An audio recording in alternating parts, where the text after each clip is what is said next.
Hindi makabangon. Kailan pa hindi makabangon? May isang buwan na. Ah, 1 buwan na? Sinasama sa likod ko. Dandan nga. Masakit.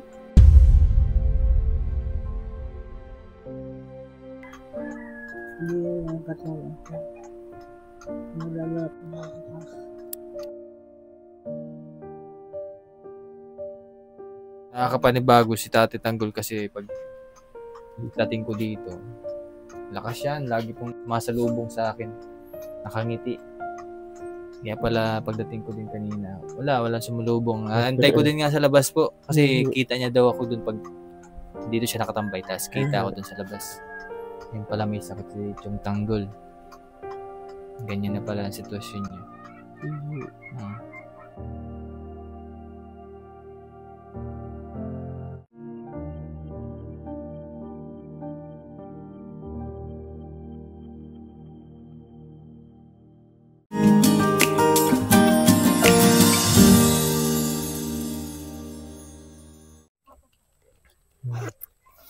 So ngayon bibisitahin naman natin si Nanay Bibilita, yung mag-asawa pong napatayo natin na pang number 5. Kasama natin ngayon si Mrs. So galing tayo kay na Nanay Concepcion. Nadalo ko natin. Init. Grabe. Tara po dito. Kaya Nanay Bibilita.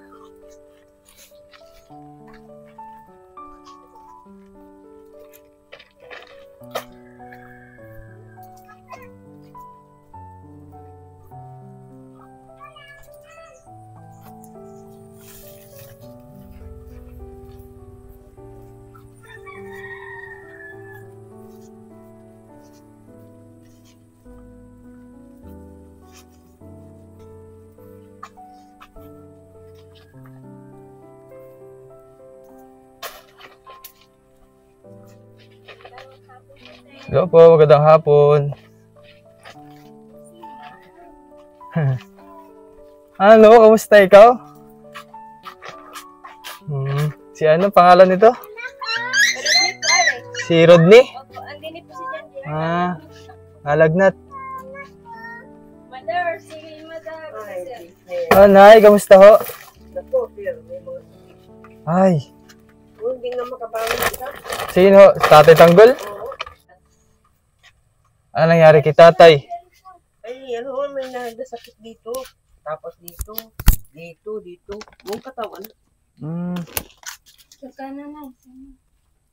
Hindi makabangon. Kailan pa hindi makabangon? May isang buwan na. Ah, 1 buwan na? Ito ka na. Sabi niya, 1 buwan na. Ako 4 ay nagsimula. Ibig sabihin, ganyan lang si Chong? Dati yung nakakalakad-lakad. Kaya pala walang nasugod pa palabas doon. Kasi pag ako napunta din, nasugod yun eh. Dati yung nakakalakad siya. Hindi ito mga huling linggo hindi na makalakad. Ano daw po? Pinapacheck up nyo na? Ay ano, pinatapalan ko sa albularyo. Pinatawas ko, pinatapalan ko. Di ba't po yung mga may past na ano talaga siya? Sakit? Saka siguro may mga komplikasyon na. Komplikasyon? Ay, nakakain naman ng maayos po. Mga 2 kutsara. Ang ganda. Anak, dito ka. Ayaw na, wala na. Nakakausap? Oo, ay bingi. Ay, hanip pala. Kagayon lang yung ihi niya, oh. Ay, hindi pa napapacheck up sa hospital mismo po? Ay, ayaw na huwag padala. Bakit? Pero napatingnan nyo na dun. Dati ho, punta kami ng center. Sabi, libreng x-ray. Ay tapos hindi sinama at kagraduate pa na October. Hindi daw pwede laging x-ray. Masama. Ay di ako ang pina-x-ray, wala naman nakita. Ba't kayo? Ako ang sinama, sabi ko. Ay gamot ka ako, yung binigyan si Tate Tanggol ng gamot para dun sa kanya nakaramdaman. Hindi man. Pwede po pumasok doon. Oo, pasuki. Tingnan natin kung anong magiging reaksyon ni tatay pag nakita tayo. Kasi pag nakita tayo, nakakangiti yan eh. Yan. Tingnan niyo, sir, ang daming kalat dyan. Tatay, kamusta? Ako din may ang hina din ang tuhod, ma'am. Ano? Ako inawaran sa laging high blood. Hindi ka na natayo? nakaupo. Ay, sakit ng likod. Mahig agad. Hindi makatagal na nakaupo. Hello? Kain ikaw ng madami. Bakit? Bakit? Bakit? Pag ikibo niya nun, pabayaan na lang ang sakit na yan. Maigi din yan. Ay, binigyan ko ng pira. Yung binigay sir nun, nagparekomandi kayo nun. Binigyan ko ng 200 at sa center. Doon na tumulog ka ako sa anak ko doon. Halika dito kay Ay naku. Hindi naman napatik up. Hindi mo lang kaya, tatay? Hindi mo lang kaya? Hindi, Ikaw? kung hindi mo na raw kaya, wala. Hindi ka na natayo. Ay, wala nang lakas ako sa ako ngayon. Kumila na, gawa ng pagka-kislo sa akin ng mga niyan. Yung kina natin na yung Naku, naganda na answer yun. Alin? Nagpakuskus ka. Yun yung gamot na yun, no? Bata. Nagpakuskus ka dyan, JR. Pero, Pinunta ko sa likod, kaya ako nakapangutang nun, likod ko. sadya masakit na ang likod. At Ngayon, nagpalagay ka dyan, JR. Sabi lagi daw ako, siguro napadami. wala nang lakas na Ang lagay kaya, sa kamay. Masakit ang ganito mo, masakit. Likod. Sakit. Wala nang lakas. Baka Hindi na ako yun yung sa... makabangon. Bato daw yata sir yan. Ba't ano uti ng ihi na yun? Wow, yung tanggol. Ito 2 linggo na. Naraling Isang yun. buwan na. Ah, Isang buwan na Ang kain ikaw ng madami para lumakas ang katawan. Ako na na. Nakain. Paano ba kasi na may apag vitamins ko? Inom ng vitamin para may laban yung katawan mo. Ay, ayaw. But napa-check up po nanay para malaman kung ano yung ano. Makakain na lang at sakay sa tricycle. Hindi na namin sa bangbang. Hindi na ako'y nahihilo nga ni. Di sila nagdala. Yung sa mga gamot yung albularyo. Ayun, tinapala naman. Nagapalakat di sa gabi. Ayaw magpatulog. Nagapalakad. Palakat. Nagasisigaw. Masakit. Baka masakit po. Bigla masakit. Aray! Inay! Nagayon. Hindi ako naman nagigitla ako at kumbaga ako tulog ay biglang masigaw. Gatis na ako dito yung sakit ng katawan. Hindi ka na nakakapaglaba. Hindi na. Hindi na kaya. Ako nga naglaba yung ang paa ko na naman ay bawal mababad sa ano. Kaya pala ikaw hindi na nakapunta sa labas. Doon sa labas. Kailan? Ngayon, Ngayon. pag mandi ko ay nagalakad ka doon. Ha? Hindi ka na napunta sa labas. Hindi ka na makapamasyal doon sa labas.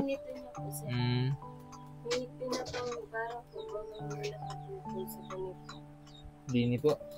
Sabi ng doktor na taga-Kalapan, nung chinik up, nagpa-check up po kami. Yung baga inahawakan ngayon ang pag-monitor nila. Pero kita ang mga buong katawan sakit. Ay sabi, may UTI daw. Sabi? Mag-inom daw sambong. At ako'y nag-inom din ng sambong. Ay naku, makaaya mag-inom mo. Dapat na pilit. Natamad na rin kumain. Nakain niya daw ng kutsara. Kasi masakit ata ang lalamunan na. Yun pa rin bagay dati po. Masakit ang lalamunan. Ay ngayon ho, masakit na. Nung hindi pa na, itong parang bukol na ito. Malaki kumain. May bukol na rin siya Yung dini. parang huminabukol ba? Wala. Ayaw nga, nung meron ba bukol po. Yan ay hinipo ni Doc doon nung nagpa-check up kami.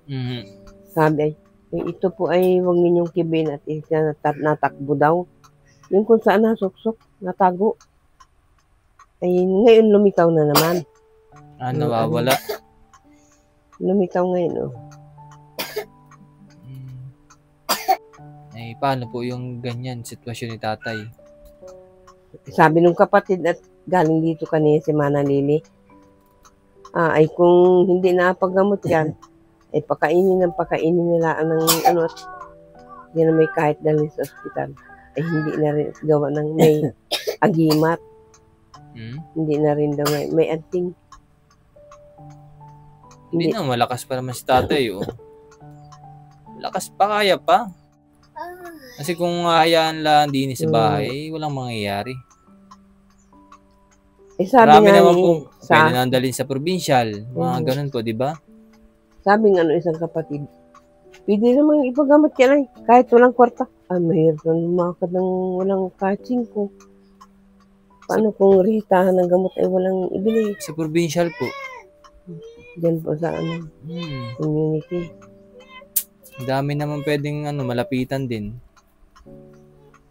Kasi kung hayaan lang na ganyan, mahirapan po. Sabi nga ni Kapitan, saka yung DSWD natin din naman kami. Ano ba nga, Maring Bibi, adalhin natin doon sa community. Kakumanin marihin, anong hirap man din kumilos lang. Wala man lang ang kwarta. Madali lang kung may kwarta. Pag nakasita man din naman ng kwarta, saka may rescue. Pagasolinahan. Pagasolina, wala nga ni. Yun ang nila dito ay pag tumakbo na ay gasolina ang Payak na sa tatay. Saka yung driver ay yung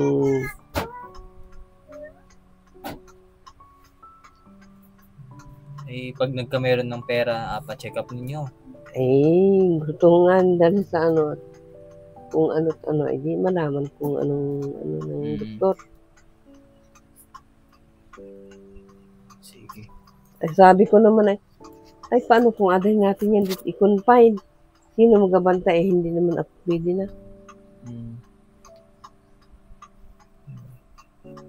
Dali na lang naman pag nandun na kaysa naman nakita po natin ganyan yung itsura ni tatay, no? Madaming paraan naman po. Kaysa naman ganyan ang itsura ni Tatay Tanggol, ano po? Kaiga na lang, tapos hirap makakain. Hindi alam ang sakit. Baka hindi lang ganun, baka lumala na rin. Kaya hindi na rin makatayo. Sige. Meron akong iabot nanay, no? So, ito ay galing kay Ma'am Betty. Ito, pa-check up si nanay, si tatay. Para malaman din ko. Sabi ko nga magpalakas kat ma-birthday na ako yung mag-asayaw na tayo. Sabi hindi na. Pa-check up niyo nanay, no? Para malaman ko anong sakit. Maresitahan ng gamot. Malay niyo naman po may mga iba pang mga sponsor din makapanood sa atin at kahit paano po yung matulungan din kayo sa problema po ninyo. Ito na 2,000 po. At tawagan namin si Kapitan mamaya para kung madala na doon agad. Salamat po ulit dito.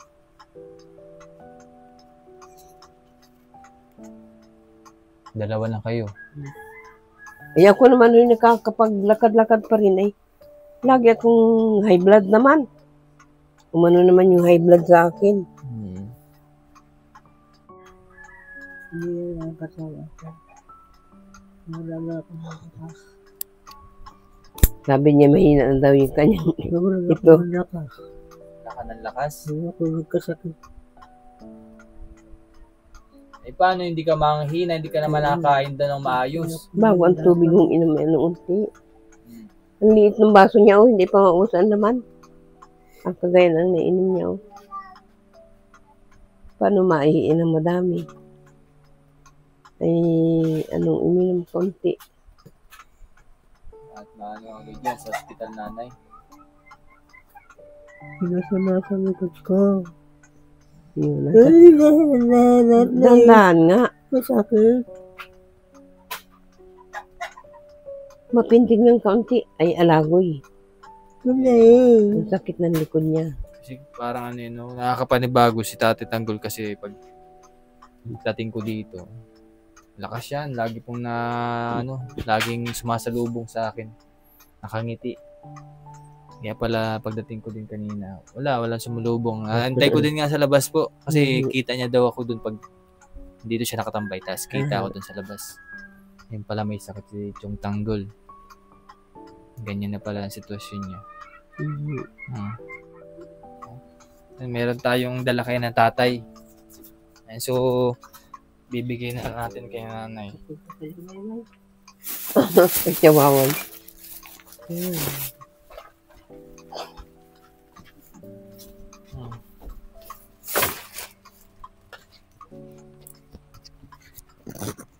Hindi makaupo ay hanggang sana kung nakakaupo siya. Yan at. Maganda sana kung nakakaupo. Ayan. Oh. Ano ba yung nakain ni tatay? Ay, alam ko mahilig ka sa kape. Sa kape. Tapos tinapay. Kung kain ka tinapay. Hindi ako makain ng dami ng kain. Dapat Kain ikaw. naman ako tubig konti. Mainom ikaw tubig na madami. Tubig konti. Ito. Ito ang gusto mo ay. Alam ko ang gusto mo to ay. Pita. Yan nga, nakain niya nandun sa ibabaw. Yan, nari yan. Kain ka? Yung ribos ko. Haribisko? Ayaw doon niya't matigas. Ayaw doon siya sa matigas. Ay, gusto mo nito. Tara. Oo, yung malambot. Kain ka nito lagi. Kahit wag ng ano. Wag ng pagkain kasi mahirap talagang malumod eh. Inasubuan ko ng ganyan nakahiga. Tatay, kain ikaw ng marami. Mahirap dumampot siya yan. Ay, bakit di na rin makaano? Mahirap may ilambot yung kamay niya. Baka arthritis Yun na nga no? siguro. Yung kinamatan ng kapatid doon naman din ay ganyan din. Arthritis din. Yun. Nakais tatay. Hindi ba ka po pwedeng tayo? O Hindi paano? Hindi makain. Ang tinato niya rin, gamukas pa mahapag. Ha? Gamukas pa nga po, hindi ko kaya busin niya. Itong isang ano? Ganun. Yung isang Samantalang nun ay kaya kan. busin. Naku, siya halos ang nakaubos at ako nga ni anong kumain tamis. Eh di siya, napabayaan ko ng kumain ng kumain. So, mga bayan at muli natin nakamusta din si Natatay Tanggol at si Nani Bibilita. So ito din di ko inaasahan na ganito po yung madatnan ko dito sa bahay nila na nakahiga na lang si tatay. Hindi man makakainom yan. Sa mga nais po pala magpahatid ng tulong para kay Nanay Bibilita, Tatay Tanggol, mag-message lang po sa Ren Vlogs. At any amount po yung malaking tulong po yun sa gamutan ni tatay at kung ano man yung maging resulta sa check-up niya. Maraming salamat din po sa sponsor natin kina Ma'am Cici and KP, kina Ma'am Rachel Rog, at kina Ma'am Marites, Ma'am Marieta, and Ma'am Joy. Ayaw ko na. At kay Ma'am Betty po. Thank you very much po. Damihan mo ng inom. Tubig. So, nanay, pa-check up na lang si tatay, ano? Mahirap para kay tatay. Pinipilit pa ni tatay na tumayo, pero hindi na Natayo kaya. nga ho ay may sinasubtog dyan. Ibig sabihin, gusto ko ang gumaling ni tatay. Gusto nga tumayo. Sige po, mga kabayan, maraming salamat ulit sa ating sponsor. Tatay, maalis na kami. Pumapunta daw kay Chicha Wawan. Oo, mapunta po kami.